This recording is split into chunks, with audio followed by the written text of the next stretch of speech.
Delmarva Today with Don Rush. The Ward Museum controversy heats up. We'll hear from an opponent of the move. There's more on the Justice for Gavin initiative, who was struck and killed by a car, and also the latest on the environmental health of the Delaware Inland Bays. Welcome to Delmarva Today. This is Don Rush. In our studio this afternoon is Greg Bassett. He's editor and general manager for the Salisbury Independent. And on the phone, Susan Canfor, reporter for Coastal Point and a contributor to the Salisbury Independent. Welcome to the program. Hey, Don. Hi, Don. So, Greg, I want to start with you. What's the latest on this decision by the Salisbury University to move the contents of the Ward Museum to the Powell Building in downtown Salisbury? Yeah, there's some more going on as the locals are reacting to what the news has percolated out into the community. So there is a petition to try to stop this from happening. A lease has been signed with the main floor of the Powell Building, the owners of that in downtown Salisbury. So the collection is going to go to downtown, which you could argue is a good thing, because I was able to get recently the attendance figures, the number of visitors to the Ward Museum in recent years before the closure, and they were only doing about 300 visitors a month to the actual museum. Now, they had more traffic for social events there, but there was not great attendance at the museum. Now, it was, there's pandemic situations, so there was the problem with that, but I think, on a third Friday, we're going to get more people in downtown Salisbury to see the exhibits at the new location. So there's a plus with that. The university right now, there's a lot of social media buzz because they're putting new siding on the building. People are alleging that the university is getting the building in shape to be sold, but this is something that had been planned for before. There was a supply chain issue. So when you ride by there and you see construction going on, it's not related to the sale. It was something that was planned going on. But I think what's going on with these efforts to change the decision is not going to bear fruit, that they're going to have to proceed, that any appeals in this thing or the decision-making in this thing with what happens with the building will be made by the University System of Maryland and then ultimately by the Board of Public Works with the governor and the treasurer and the comptroller for the state. So the university has been underwriting losses there for a long time. With declining enrollment at the university and more expense pressure, money coming from the state, that's been challenged, and they executed this thing. Now, you could argue that, maybe they should have put the Ward Museum on notice in advance as a PR campaign and given them time to work out their problems. But with everything in sort of this crisis mode in terms of enrollment and state funding, perhaps there wasn't time for that. So I've got more to look into for that. There is going to be a presentation on Tuesday night. Eli Modlin, who is the chief of staff to the university, will be making a presentation to the county council and then later to the city council, hopefully answering all the questions. I don't know it's going to go beyond what we've reported. I doubt it. But there will be a public reckoning on this, and supposedly there will be other people there to comment and to criticize Ward Museum. Had an interesting conversation with someone in the community who I've known for a long time who supports the Ward Museum and thinks this is a terrible decision. But then under questioning, he admitted that he had never contributed to the Ward Museum and he had never really visited the Ward Museum, but he just thought it was good for the community. So I think there's a lot of that going on where people want this thing, but they have not stepped up to support it in a financial way that it really needed. You could argue Ward hasn't made it clear that it was in trouble, that it needed money and was relying on the pipeline of the university, but certainly it all came to a head very fast, and that's where we stand. Because one of the things, and we'll be talking to Rich Smoker, he's the former chair of the Ward Foundation Board of Directors and also contributor to the Ward Museum, as a number of people have been. Great guy. And he says he feels as if, for one, aside from disputing the numbers here, he feels betrayed, that somehow that this the money that he's put in and the other people have put in, he raised money for this for the Ward Museum and this particular building, and yet now the university is walking away, as it were, and not only walking away, but also cutting its financial ties to the foundation. Yeah, one person used the analogy to me. It's like your wife walks into the house one day and just announces that she's divorcing you, and you don't know what you did wrong, that there wasn't any lead up to it, that everything seemed fine before. And that's one of the themes that I'm hearing, is that the university reacted unilaterally or whatever. I don't know if that's the case. I can't defend the university. I'm not sure that they've handled this correctly. We'll have time to go back and look at how they handled it. But, the situation at hand right now is securing the collection in a place, making it accessible to the public.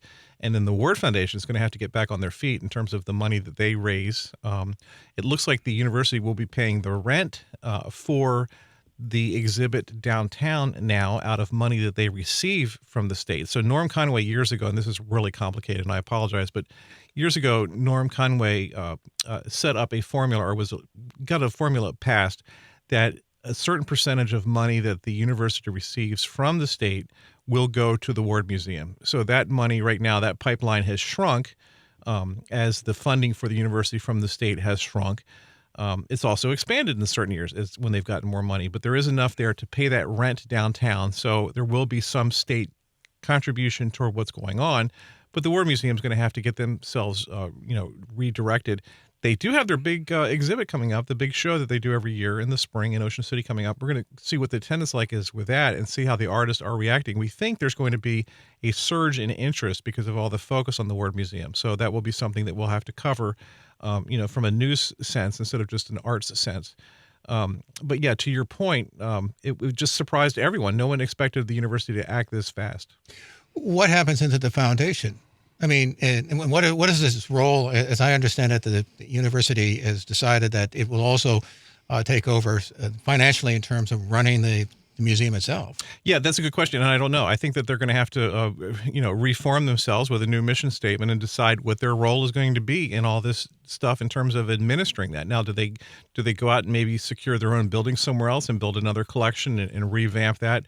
I don't know. I don't know what the leadership's going to be on that. The problem with the Word Foundation, it's not just a local group, it's a national group. So the people out in the 48, 50 states are all stakeholders in this thing, and they're not necessarily here. You've got the great heritage of the Ward brothers and all that. That's why it is here. But at the same time, what is the future for this thing? Is it really about the ducks or the art, or what should be their mission, and how would they make that available to the public? By the way, finally, have we heard anything at all from our local delegates or state senators? And I know that the former delegate, I think Norm Conway, he may be expected to actually show up at the meeting next week. Yeah, my understanding, and we'll see what happens, that I heard that Norm was very upset, and I have not been able to reach him yet. I'm looking forward to see whether he comes along or not. But my understanding is that he was involved in a lot of these meetings to find out what happened, and that perhaps he's been sort of reassured that maybe the university conducted itself correctly, that maybe he's not as excited about what the changes or how to stop this, that it's sort of a done deal. So we'll have to find out about that. But he, like I said, he is the one who secured the money. Now, there's a rumor in town that he secured $1 million a year for the Ward Museum. Like, whatever happened with that? Well, it turns out it was a 5-year commitment of $200,000 a year. And then after that, this formula thing would kick in that I just talked about. So there is not $1 million a year coming from the state, thanks to Norm Conway for the Ward Museum. That's just not true. So that funding mechanism has been changed by the new formula thing. So we'll see what happens with Norm. It should have been again mentioned that later in the program, we will take an in-depth look at the opposition to the move from Rich Smoker. He's the former chair of the Ward Foundation Board of Directors. Susan, I want to turn to you. Things seem to be heating up with the justice for Gavin, the 14-year-old boy who was struck and killed by a vehicle in Berlin last year. What's the latest on this? Yes, Don, you might remember that several weeks ago we talked about Gavin Knupp. He's a teenager who was killed near Ocean Pines last July after a car hit him and didn't stop, and still no arrest had been made.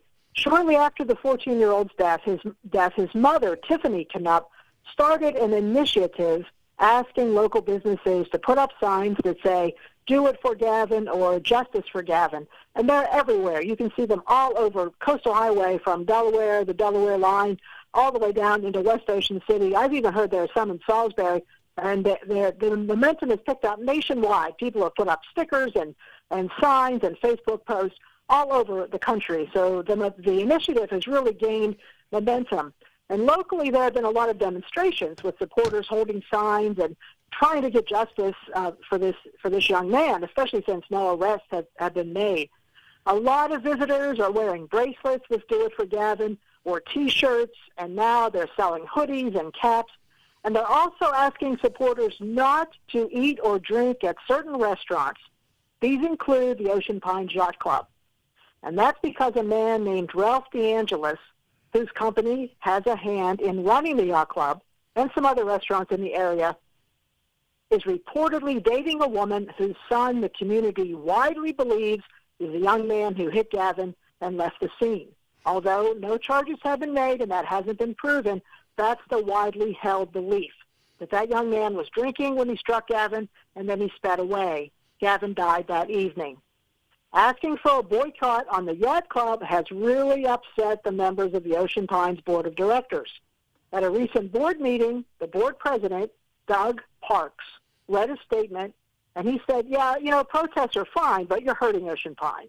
Now, because of these protests, the Ravens Roost has changed their minds, and they canceled an event that was supposed to be at the yacht club. The protesters reportedly disrupted a function at the Veterans Memorial at one of the parks in Ocean Pines. And Doug Parks said, if the yacht club loses money, we're going to raise the annual assessment fee. And Don, I've lived in Ocean Pines 30 years, and I can tell you that annual assessment fee is already way too high. Doug Parks' statement caused a flurry of activity on the Do It for Gavin Facebook page. One local newspaper printed a commentary saying his statement just made the board look foolish, especially since recently they've been talking about lowering the annual assessment fee. Gavin's mother has not responded, and her attorney has not responded to Doug Parks' statement, but there is a post on the Do It for Gavin Facebook page saying that protesters will be at the next Ocean Pines board meeting on April 15th, and they'll be holding signs, and they'll be continuing to protest regardless of what Ocean Pines says. So it'll be interesting to see what happens. Greg? Yeah, and I will say, Don, in our paper, which is a Salisbury-focused paper, there's so much interest in this story. People have been calling me for months asking me to write a story because they want some definitive story that explains this. And it's very complicated because, Chris Heiser, who is the state's attorney in Worcester County, cannot comment on what's going on in terms of the investigation because there is an investigation underway. And the suspect supposedly, apparently, according to gossip, has left the country. So there's an extradition issue with that. But anyway, I picked up the Baltimore Banner story, read it, ran it in the Salisbury Independent, and wherever I've been going in recent weeks, people have been thanking me for that story. The Baltimore Banner did a great job with it. It's beyond something that we would cover, because of it's not a Salisbury thing. But there's a regional interest in what happened with this kid and what's going on in terms of the prosecution and all the, as Susan alluded to, all this social media drama within the restaurants in Ocean Pines. It really has continued as a significant story. Greg, I also want to turn to you because there's another story coming out of Annapolis, which is Governor Wes Moore wants to extend in terms of 100% clean energy. Understand this has also sort of gotten some blowback from our local congressman, Andy Harris. What's going on there? Yeah, so Governor Moore, just yesterday, in fact, or on Wednesday, made the commitment to have 100% clean energy in Maryland by 2035, which is part of the national goal setting as well. And our Congressman, Andy Harris, immediately had a press release in which he criticized this. And Governor Moore's point is that this is going to create 15,000 jobs in Maryland, especially at Sparrows Point, which is going to be a huge location for the service people to maintain these offshore windmills. But Congressman Harris did double down in his statement saying that it's going to increase electric rates to everyone by huge numbers, that we're all going to have to pay for this inefficient green stuff, which is part of the Republican playbook on this issue. And he restated what he has said before, that the investigatory work that's going on, the engineering work that's going on in the ocean is contributing to these dolphin and whale deaths that have been going on this year. There's no proof of that, of course, but it's become more and more of a political issue, and introducing the environment on the opposite side than it even was before. And also, Susan, understand that there's a bit of an extension when it comes to the White Creek dredging operation. It was supposed to end at the end of this month, but apparently not quite.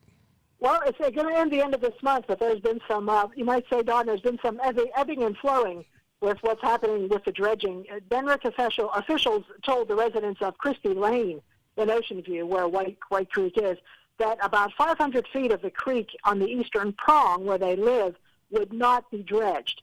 Denrick says that area has never been dredged before and could not be classified as maintenance as the rest of the project is.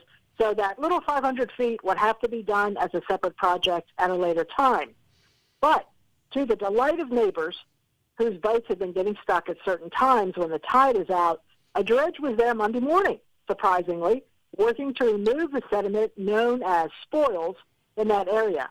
It was a surprise to resident James Bew, who's been very outspoken about why this area in front of his house and where his boat slip is couldn't be dredged. He told me he was so happy to see the dredge there that he would be turning cartwheels if he was able to. I also talked to Sean McCann of Resilient Seas. That's the dredging company. And he told me the workers who have been dredging White Creek were all ready to leave because their contract ends tomorrow on March 31st. But they were directed by DENREC at the last minute to start dredging that eastern prong before they left town. But the direction they got was very confusing. There were several conflicting emails from DENREC saying, dredge? No, don't dredge. Go ahead and dredge. Wait a minute, what about the extra cost? Oh, that costs too much. Okay, go ahead and dredge. So finally, the dredging company got word to begin, and they got over there very quickly before anything changed again. Mr. Bew told me he believes the eastern prong was finally included because he and other neighbors kind of lobbied Senator Gerald Hawker and Delaware Representative Ron Gray to get involved. And they did, and Mr. Bew has nothing but praise for them for working so hard for their constituents. The plan is for the dredging company to return to White Creek in late summer or early fall to finish dredging the rest of the creek. But there hasn't been any final word from DENREC, so we really don't know yet on what's going to happen in the fall, but they are finished tomorrow. We've been speaking with Greg Bassett, he's editor and general manager for the Salisbury Independent, and on the phone with us, Susan Canfor, reporter for Coastal Point and a contributor to the Salisbury Independent. Appreciate both of stopping by. Thanks, Don. Yes, you're welcome. And coming up, we have an exclusive interview with Rich Smoker. He's a former chair of the Ward Foundation Board of Directors who opposes the move from the museum where it's now located to downtown Salisbury. You're listening to Delmarva Today. I'm Don Rush. Salisbury University has decided to move the contents of the Ward Museum to the new location at the Powell Building in downtown Salisbury. Now, the decision was made after the failure of the heating, ventilation, and air conditioning unit. University says the total cost to rehabilitate and maintain the decades-old structure would be an estimated $19 million. In addition, the university has severed its financial ties with the foundation, taking over the day-to-day operations. But opposition to the move has grown in recent weeks, with some questioning the estimate itself. Rich Smoker is the former chair of the Ward Foundation Board of Directors and a decoy carver. Well, first of all, what was your own personal reaction to the idea that the building that the Ward Museum has been in for many, many years, that the university has decided that it's going to move the collection out? My reaction to the whole thing is absolute horror because of a system that has failed because of SU's inability and unwillingness to replace it or update it. To the point where I have brought in an HVAC professional from the Baltimore Washington corridor, who has been in the business for over 77 years, and he went through the whole system with the engineer that SU employed, and found out that the system is up and running because we've got good guys on our maintenance crew who take care of the building. And, the SU has recently said that it's going to cost $19 million to take care of the envelope, and I have proved through this gentleman that a $400,000 new unit going in would take care of the whole system for the next 10 to 15 years, which is phenomenal. Or, if you want to throw $1 million into it, we could do a geothermal, and that would take us for the next 30. Not this $19 million that they're talking about. So the university says there was an assessment by, I believe, Richard Hoddle, I guess it is. Dick Hoddle. Dick Hoddle. The university says, one, that the estimate was an outlier, and two, that he would recommended minimum repairs that would then still require replacement in as little as 5 years. What's your response first to that? The minimum repairs were an estimate that we had received from a different company. Dick's recommendation was a complete system, an HVAC system that would take care of what we are using right now. So what is the estimate then that Rick would be? That Dick had given us was $400,000 for a new HVAC system. Well, using the current ductwork, which was deemed okay. Not full of mold. And the other one was the one that we had received from a different company. There was actually a number of different estimates that came, and one of them was just to repair what we have. Dick had given us a complete new system, is what he recommended, and he was not doing it to get any work, because it's not his focus, is doing work on this side of the bridge. So what do you make of this statement, though, that they found his estimate to be an outlier, and they go on to say that when they checked with other experts, so they use their word, that their opinion wasn't going to hold up? Well, frankly, when we sent the estimate over, the two estimates, one for a new system, and the other one for a geothermal, the university didn't even want to see them. We were told that right up front, that no, we're not even going to look at them. So, unless something radically changed, that they looked at them. So the other issue is a $19 million figure, and that figure basically includes not just simply an HVAC system, but it also includes things like plumbing, drainage, roof, the foundation, as well as just simply maintenance of the building. Well, the drainage, we had a problem because when they were working over at the high school across the street, they had funneled water down through, and we had a flood from it. That has been since taken care of, so that's not even in this. The envelope that we had dealt with, we had figured that $400,000 would take care of the HVAC system, a new one to go in using the present ductwork, and this is after our staff, the Ward Foundation staff, took care of the mold mitigation. And, that is not a problem anymore. The other problem was we had a leak in the roof.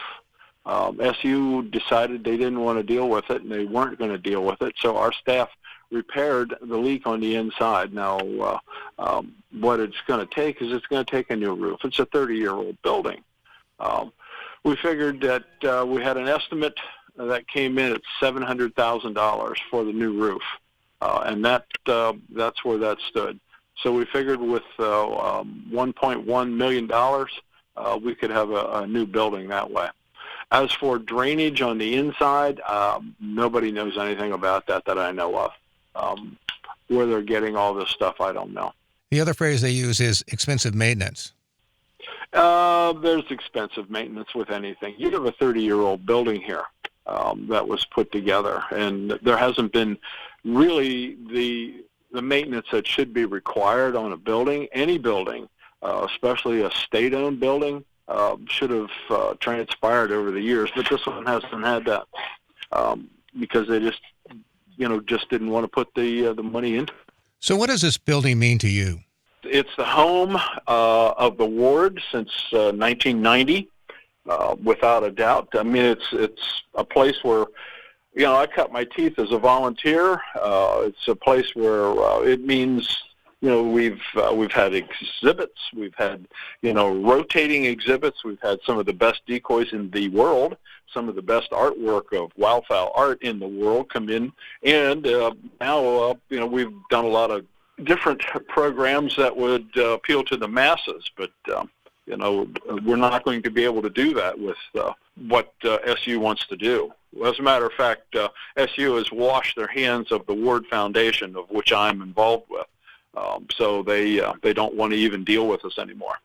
Right. I understand that they're going to take over the actual financing and the people who are employed, and you guys are out, as it were. And I guess they cite, in part, issues in terms of, say, for instance, funding, that kind of thing. Yeah, there's a lot of things. I mean, this was the perfect storm. When, when the HVAC system went up on that one day when our maintenance guy was off, they locked us down, since that point, and we have not been able to open. So there has just been, it's a perfect storm. I mean, if you lock down after a pandemic and there's no money coming in, what do you expect? I mean, we're still in lockdown. We can't open the doors. So there's no money coming in. The only thing we've been dealing with is grants. When I was still there as chair, we had 22 employees, and right now we're down to 8. And of which I found out one is leaving in 2 weeks, so we're down to 7. If you have no money coming in the door, it just ruins everything, for that. And coming out of pandemic, we were able to keep all of our employees, but with this storm, it just kind of ruined everything. Because I understand, at least from reading the accounts, that at least there was a debt that preceded the pandemic, that there was just simply an issue of funding itself in general, aside from the pandemic. You don't read it that way? There's always, it's a nonprofit. Nonprofits are always in problems of trying to find money. The only way a nonprofit is above and beyond is if they're endowed. We're not endowed because there's always been some sort of glitch in the whole system. And this is really a glitch now. So, they just want us out. So what do you think it's going to be like then if indeed they move the Ward Museum to downtown? They talk about the facilities. Obviously, they're going to be a bit smaller as I understand it, but nonetheless, they are optimistic that they can make a good presentation. It's a death knell. To be honest with you, to me it is. When you're dealing with an organization with the Ward, that the main galleries of the whole building was 4 times the size of what they want to move this building into. And to downtown, which from what I understand is there's a move afoot to put housing behind the existing Powell building to take out the parking lot, so it's just no place to really park downtown. It's a death knell. I wouldn't mind so much. Okay, frankly, I would not mind so much. The Ward Foundation is a building, but it isn't the end of the world. If we could take that Ward Foundation and the collection and put it someplace where we could have high visibility on Route 50, I think the ward itself would prosper again. Really do, because we need to have people to be able to see it and come in and visit. But downtown like that, there's no traffic. The people aren't going to be going downtown. I would safely think that within 2 to 5 years that the ward will be without a doubt gone. Well, the university has said that it certainly treasures the collection in particular and this tradition as well, and it doesn't sound as if they are in any way, shape, or form, at least in the immediate future, of simply doing away with it. What do you make of that? I mean, and doing away with the whole carving tradition would be a rather dramatic thing to happen, period. I agree with you, without a doubt. I think this is a travesty. To be honest with you, I really don't believe them. I'll come right out and say it. I don't believe what they're saying anymore. They haven't even wanted to look at the numbers to replace the HVAC system, which that same amount of money is they're going to spend above and beyond what they want to do downtown.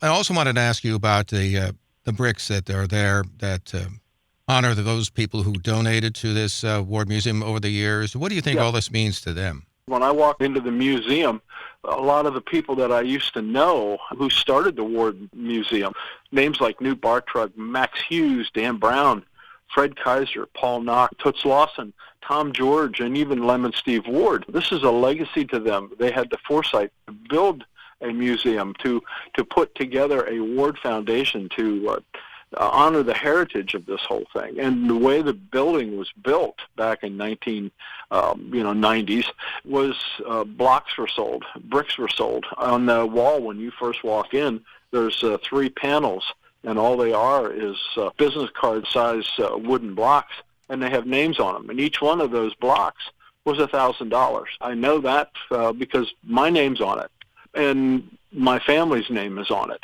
and a lot of people that I know are on it, and a lot of people who have gone on. Me, as a member of the Ward Foundation and as a past officer on the board of directors, I don't feel as though we're honoring their memory. Both the Wards, Lemon Steve, or any of the people who have gone on before us.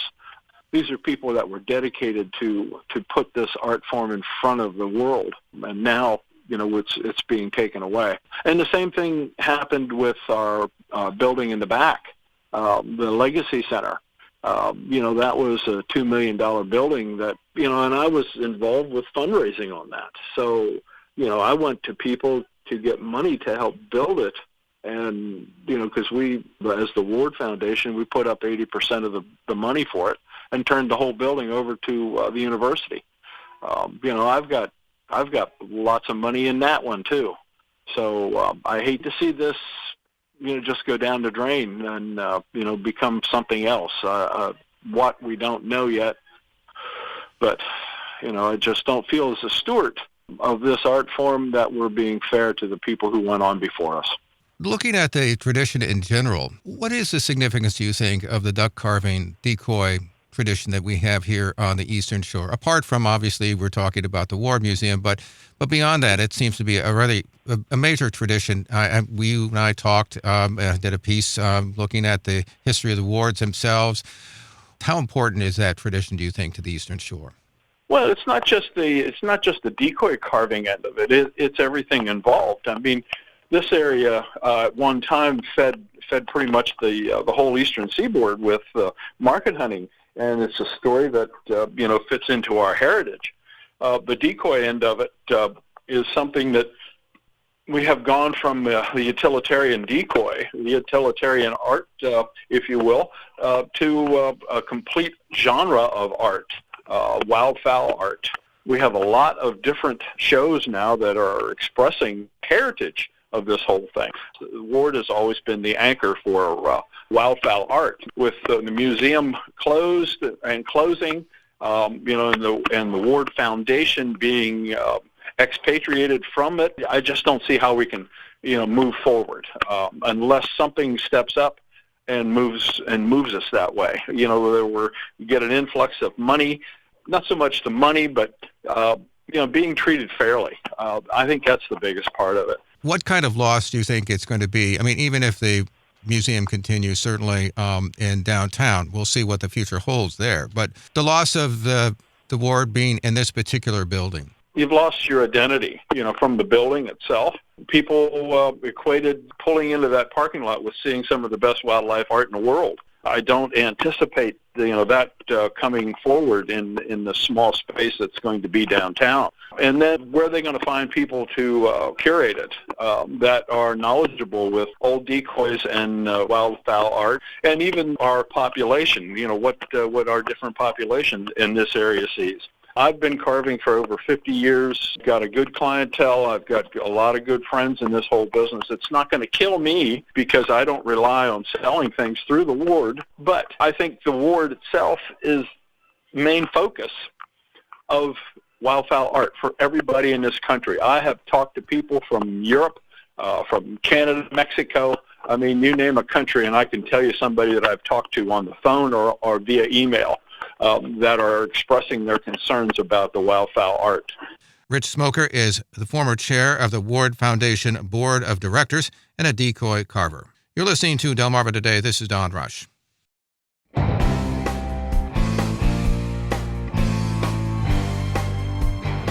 Delmarva Today with Don Rush.